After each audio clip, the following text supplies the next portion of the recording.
Welcome back. Now, Ray Hadley's usually on a Tuesday night, but this week he's here on Monday and he joins me right now. Radio legend, great to see you again.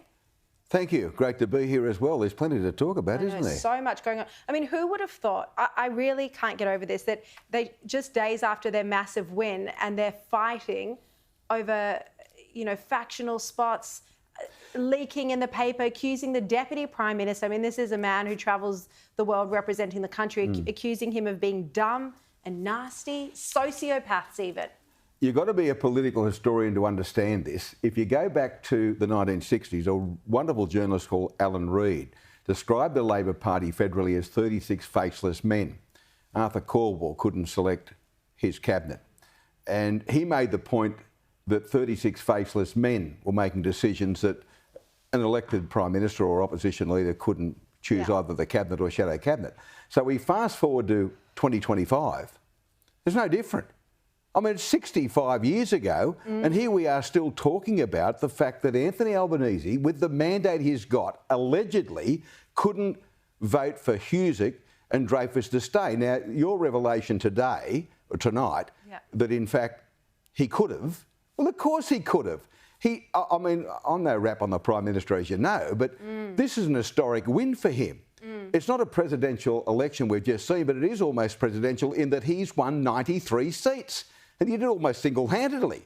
And for him to actually say, oh, the Labor Party policy caucus dictates to... I mean, that's rubbish. If he had any bottle, or a very coarse expression I won't use in front of a young lady, if he had any bottle, he would have just said, listen, factional warriors all you like.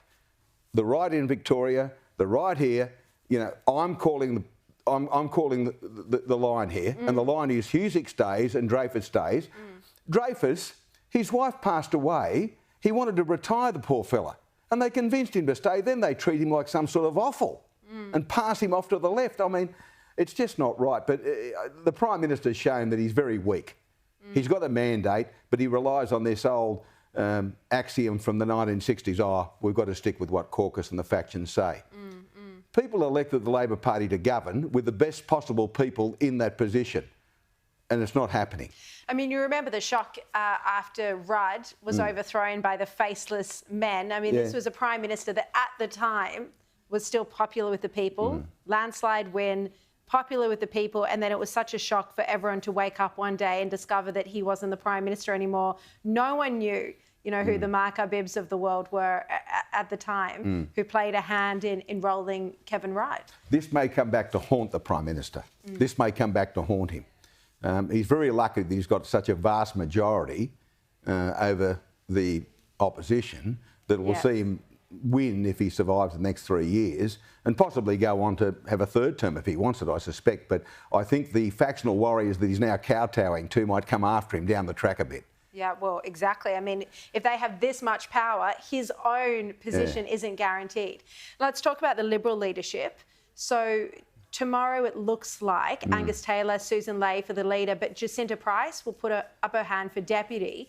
Now, Matt Canavan on this show on Thursday absolutely laid into her. I saw it. We're going to play a clip in a sec, but also such a different response from the Nationals leader, David Littleproud, today, earlier on with Chris Kenny. If we have them, let's play both Matt Canavan and then David Littleproud.